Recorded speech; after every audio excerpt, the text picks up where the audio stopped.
Welcome to day one of TechCrunch Disrupt. Thank you so much for joining us at the Design Like Whoa booth. My name's Amanda Murray, and I'm the head of business development here at Design Like Whoa. You'll be seeing me a lot over the next few days as I interview people within and without of the industry. Today, I'm thrilled to kick off our interview session with Gemma Aguiar, our founder and CEO of Design Like Whoa. Hey, Gemma. Hey, excited to be here. Yeah, thanks. Well, I'm excited to have you kick this off. We were originally going to do this live, but there are technical difficulties with Hopin, so we decided to record it so that it would be available to everybody. Didn't cut out, and we'd have no tech difficulties, hopefully. So I'm going to start off just by talking about, for those who are not familiar, Design Like Whoa is a San Francisco-based but internationally serving custom apparel and accessories company. We are the proud sponsors of TechCrunch Disrupt's 10th anniversary merge that all speakers, sponsors, press, and staff received this year. It was so much fun working with Emma and the team at TechCrunch. So we can't show you what we produced for them just yet, as recipients are still receiving their goods. But when you see it, we think you'll like it. And we're really, really excited to be a part of this iconic program.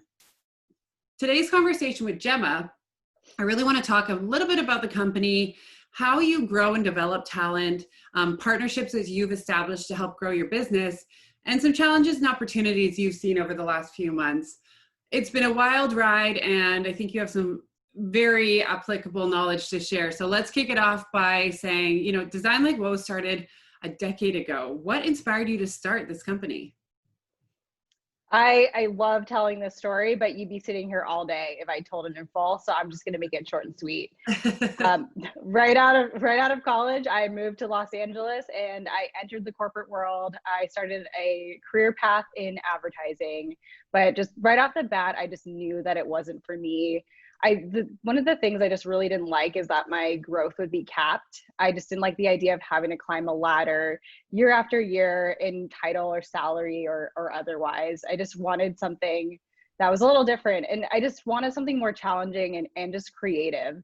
And so while I was thinking about my next move, I started moonlighting, and I created a casual wear line of just t-shirts and tank tops, and I was lucky. It gained traction, and it was enough to where I knew that this is something that I just really wanted to pursue long term. So from there, I made a really big life-changing decision. I quit my job. I moved back to the Bay Area, which is where I was from, and I moved into my mom's house. And from there, I just scraped together savings and I financed a digital t-shirt printer, which is a direct-to-garment printer. And that's what I was using in LA to print that kind of low volume apparel. It has no screen setup, and you can print one color or 100 or hundreds of colors. So during this time, while I was in the Bay Area, entrepreneurship was becoming a huge trend. I had lots of friends that were starting companies, and being around this culture just kind of spurred an idea. I just decided to make a line of lighthearted t-shirts that were kind of mocking the tech community. And they had phrases like millionaire on paper, will work for equity, Palo Alto's for founders, just these really just simple text-based graphics with clip art kind of designs on them. And I was pretty lucky. This t-shirt line got a shout out in a news publication, which was then picked up by a few others. So the press that I received really helped gain traction, and people started reaching out to me directly and just asking me if I could help produce their corporate t-shirts. So they're designed, and then just the physical shirts themselves, and then Design Like Whoa was born. Wow. In an industry that's grown exponentially over the last decade, how do you differentiate Design Like Whoa, and what do you do to stay competitive within the industry? I'm really glad that you asked this because we get this question a lot. We're a diverse supplier, so we're a women-owned and operated business, and currently our entire team is women. And we're also WBENC certified. So this means companies that utilize our services receive tax benefits. Another thing is we have thoughtful products. We don't provide your average throwaway shirt or useless item from a trade show. When sourcing products, we look for factors like, is the company mission driven? Like, are they a B Corp? How do they produce products? Do they use sustainable production? Is this long lasting? Is this durable? And we also have excellent customer service, and we just ensure that every client is always put first, like from the very beginning of when they're asking questions about the order till the, the final product, and when to the point of when we're shipping the product. And another thing we have are in-house design consultants, which help with in guiding in every step of the process. And they're trained graphic designers, so they can help with graphic design support as well. One thing I noticed when I joined, so I joined in March this past year, and I noticed that people on your team sometimes play a variety of roles. I mean, they're dedicated to certain roles, but they know how to they can play multiple hats if they had to. How do you build and develop your talent to elevate people to be their very best and bring out the best in them, and also just continue to invest and grow and grow your staff to do this? This is so important. Having a strong team will just make or break your company. And as you know, we're a really small company, and so it's really important that our team is agile and has a really diverse skill set. And I'm also just a really big believer in learning by doing. So just jump in and just learn from mistakes along the way. And in terms of growth, it comes from allocating time to learn and just develop new skills. So just and repeating those skills over time. And I also just believe in investing time to coach each person on our team, just help them grow in their positions and in their responsibility. I mean, I've definitely noticed that with you. I think your priority for education and just ensuring that you take time with each team member to ensure that they're growing, ensure that they're learning, and ensure that they're challenging themselves it takes a lot of time from you as the founder and CEO, and you have a lot going on, but at the same time, I see how well it impacts our team and makes them better employees for it. So it's really worthwhile, the effort. So in terms of culture, I mean, everybody's talking about culture, but what does culture mean to you? And how do you ensure that culture is maintained with everyone in the company, especially when we're all working remote and we can't be together and it's hard to have that camaraderie from afar? Yeah, culture is one of those things that everybody's talking about right now. And it's just so important to build and develop. And to me personally, culture is just how we act and how we are as a company and as a team. And components of good culture are trust, strong communication, feeling supported, willing to take on challenges, and just feeling just like you're a part of something bigger and knowing that you're an important contributor. And building culture is one of the foundations of our business, and it applies to both us as a team, and it's something that we develop for our customers. We believe that the products we make, like branded shirts or gifts, gift boxes that we call kits, just help people stay connected to one another, and they just really create a sense of community and belonging. And in turn, we also carry this over to how we operate. So before COVID, we were doing print nights together as a team. Everyone can print their own shirts together. And then we were doing social outings to visit our customers in person. And now we have to do things virtually, but we still make sure to communicate with each other every day. We have weekly team meetings, and we play games together, and we just give each other support. It is so important, and it's easy. Prior to working at Design Like Whoa, I worked for a really large company where my team was all remote. They were on the East Coast, and I was actually my whole team wasn't remote, but I was remote for my whole team. And it was tough to feel that engagement and to feel a part of that bigger sense of belonging. And you do a really good job of nailing that. And one thing that Design Like Whoa does do, and I mentioned this before, is help create that sense of camaraderie. I mean, it's more than just a t-shirt. It's creating an even playing field where everyone has the same merch, whether you're doing a tie-dye night with all blanks of the same sweater, but then you go in and you create your own individual item based off of the blanks. Everyone's on the same playing field, and it really makes people kind of come together and have fun with it. Yeah, I totally agree. Prior to my start in March, you had established a number of strategic partnerships that to ensure that Design Like Whoa was able to provide a wide range of services and capabilities for our clients. Since I've joined, you've been able to add to these partnerships in a number of ways. And what it's done is it's increased market share, especially in this difficult environment. I'd love to know what advice you have for other founders considering partnering with other companies to increase growth, and why you do something like this. I truly believe that partnerships are key to success, and they help you widen your customer base, your product line, or even your capabilities. And for example, our latest partnership is with a third party logistics company that helps us with fulfillment in bulk, since drop shipping is now becoming so necessary due to COVID. And another recent partnership we had is with a company called We Hero, which helps implement remote volunteering experiences in categories like in the environment or education or social equality. And you can even put together custom events with them, which is really cool. And given the fact that as a company, we care about providing thoughtful products, this is a company that was very in line with our goals. And then in terms of looking for partners, when we're looking when we're looking for companies to work with, we were looking just to make sure they have the capabilities that we need, or that they're highly professional. So they need to be reliable, have strong customer service, and just produce a really great product. And align with our values. I think that's something that we look at every time we talk to somebody. If they don't ensure that, if they're not bringing the best out of our company or vice versa, sometimes a partnership doesn't make sense, and that's okay. Every company is different, every team is different, but the values, I think, and just ensuring that you're aligned in your goals is an important one to consider as well. Yeah, definitely. COVID has impacted so many companies over the past 6+ months on a number of levels, whether it be pipeline, engagement, um, hiring, having to let Mhm. people go. What advice would you give to startups that are struggling with this, or just even founders that are struggling with this? Design Like Woe has had our own ups and downs as well. And I think that coming from a founder, it would be really beneficial to have some straight up advice.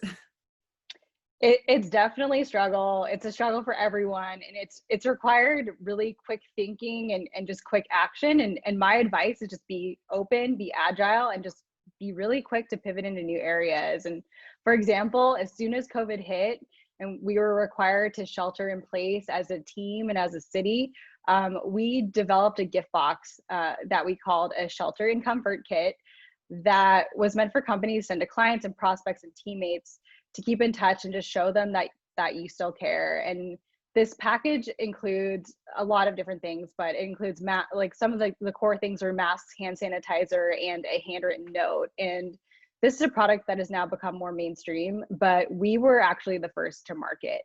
And we had to source these masks and the hand sanitizer when they were incredibly difficult to source. So sending these was just a really great way to show that recipient how much you care about them. Absolutely. I mean, I think what those kits also did for our business was basically open doors in terms of our ability to provide a larger service offering that we were doing before, but just not at this scale. And it really allowed companies to understand that they needed to do something, and there was a solution that would be easy for them to implement. All they had to do was engage at a company like ours. Definitely. I want to talk, thinking about the kits and the purpose of those. I want to talk a little bit more about engagement, because so many of our clients and prospects reach out to us and reach out to me every day asking, how do they engage their staff beyond a virtual happy hour? I mean, we're 6 months in, it's getting a little tiresome. How has merch really impacted the ability to connect with clients and teams in a meaningful way? This is a really great question, and it's just so relevant right now. People are just getting burnt out from the digital era. We spend so much time on Zoom and other video platforms these days.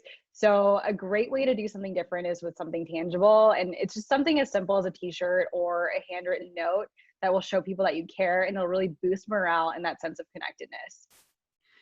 I'm a huge fan of snail mail. Before I started working at Design Like Whoa, I love sending snail mail. I'm from Canada originally, but based in the Bay Area. And when I send cards or kits or whatever it might be to people overseas or just even locally, I mean, it just goes so far. So I agree with you on that one. Um, we might be bringing up the obvious here, but I want to hear from you. What has been the biggest challenge in 2020, and how have you navigated it? So the biggest challenge, it's obvious. It's definitely been navigating COVID, and not only for us but for our clients. So just to bring this back to TechCrunch and to this TechCrunch event, we've been talking to them for months about meaningful swag for their 10th anniversary. And so when shelter in place happened, we had to quickly find a solution for them. How do we get meaningful, cool swag out for them to their recipients at scale? And our solution was to drop ship. So drop shipping gift boxes or kits, as we call them, at high volumes, and just along the way, managing issues with supplies, potential shipping delays, with like what's going on with the post office and high volume from FedEx and UPS, just that kind of having delays here and there, and just rates changing, and just overall operations being less efficient right now, and just having some barriers to entry just due to this entire working environment we have going with COVID. Yes. And yeah, and then also just for me personally, having a fully remote team when previously we were doing everything in person has been a challenge, and it just adds an extra layer of detail and communication to literally everything that we do. Communication is key. I mean, you just have to keep going with it. Mm-hmm. I want to end on a high. My last question is, can you tell me a little bit about your favorite project or projects you've worked on in 2020? There's been a lot since I've come on board since March, so I'd love to know what your favorites are, and kind of what you're looking forward to. Yeah, this year isn't even over, and it feels like such a whirlwind, but it has brought some really fun and challenging projects. And the most fun so far has been working with a client that you recently brought on. So it's been working on masks for Sephora, and I just love that they've allowed us to provide creative direction for mask designs. And it's been so rewarding to see so many people, whether it be their staff or their customers, just giving us really positive feedback about these masks. And just knowing that we're producing masks for all of the US and Canada just feels like a really big accomplishment. I mean, it was one of the first things that I worked on it. And one of the things that I want to call out is with Sephora, they had a need for, when COVID first hit, they closed their stores. And then when they were thinking about reopening them, they obviously needed to supply their in-store staff and cast with face coverings, face masks. And we worked directly with Sephora to create a design, multiple designs at this stage, but design, a cut, a material combination that worked best for them, and delivered it across US and Canada to all of their stores. And so they're now available in store, online, through their Beauty Insider program. And one of our in-house design consultants, Wendy, created all of the designs that you will see and have been seeing. And it's just been such a fun, and it was a challenging project because in March, April, I mean, masks were such a commodity, and it was, trying to get them no one could get them fast enough, but we were able to really hone in on what Sephora needed and create something bespoke to them. And that so far has been a fun project for me as well. And just so awesome for our team to see that, walk into a store and be like, that's my design. Mm-hmm. And be able to buy that she created. Yeah, it really has been so cool. Yeah, that's been such a fun project. And another one I just wanted to bring up too is just another thing we've been doing is producing custom catalogs for clients. And this has been just a great way, just a really cool way to virtually show them kit bundles, merch, or custom products that we can create that are specifically catered to them. And they also just allow us to connect with our clients and just really understand their pain points right now, because the catalogs that we create are around certain subjects such as remote volunteering, recruiting, new hires, stuff like that, like stuff people are kind of having trouble with at this point in time. Yeah, the catalogs have been fun too.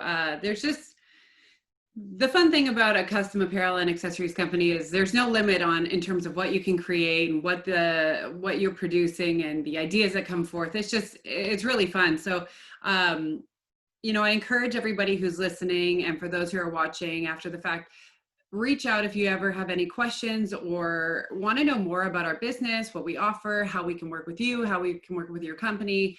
We can do large scale, medium scale. We really can work with people of all sizes and companies of all sizes and shapes. So would love to hear about your needs. Gemma and I will be at TechCrunch Disrupt all week, and you can always reach out to us at hello@designlikewhoa.com. But with that, Gemma, is there anything you want to leave the listeners with? Yeah, just one last thing. I just want to say that just during this time, I know it's so difficult. It's a difficult time in all of our lives, but just keep your head up and just know that it's not forever. Make the most of some of the positive things, like spending time with your family or taking road trips or working remote in unique places, or even just having, that time to slow down and reflect. And also just make sure to show up for your team and for your clients. Work hard to stay connected. Don't let things dissipate just because it's harder and there's barriers. Now is really the time to re-engage and show people that you still care. Agreed. Listen, thanks so much for your time. It's been great catching up with you. Again, Gemma and I will be here for the rest of the conference, and we look forward to chatting with you. Have a good rest Bye. of Thanks. the day. Bye.